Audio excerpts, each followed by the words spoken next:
সারা দেশে ট্রাফিক পুলিশের হয়রানি ও অ্যাম্বুলেন্স নীতিমালা প্রণয়নের দাবিতে বাংলাদেশ অ্যাম্বুলেন্স মালিক কল্যাণ সমিতির কেন্দ্রীয় কমিটির কর্মসূচি হিসাবে 6 এপ্রিল রবিবার দুপুরে রংপুর নগরের মেডিকেল মোড় হইতে কেন্দ্রীয় বাস টার্মিনাল শাপলা মোড় প্রেস ক্লাব হয়ে জেলা প্রশাসক কার্যালয়ের সামনে উত্তর পথসভা শেষ করেন। এ সময় রংপুর জেলা ও মহানগর কমিটির সভাপতি তারিকুল ইসলাম তারেক বলেন, বাংলাদেশ অ্যাম্বুলেন্স মালিক কল্যাণ সমিতি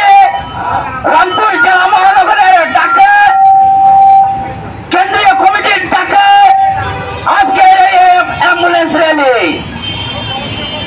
এই র্যালি থেকে ঘোষণা দিচ্ছি, যদি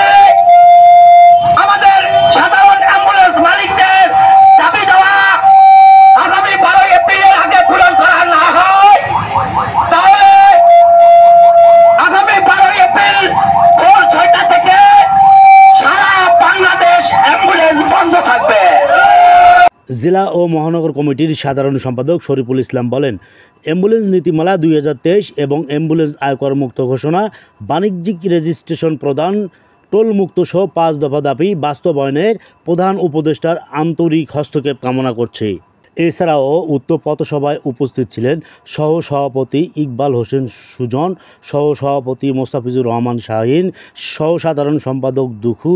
সহ সাধারণ সম্পাদক মইদুল ইসলাম, হৃদয়, সাজ্জাদ খান ছোটু, সুজন, ফারহাদ, মাহফুজার রহমান সহ রংপুরের অ্যাম্বুলেন্স মালিক ও চালক নেতৃবৃন্দ।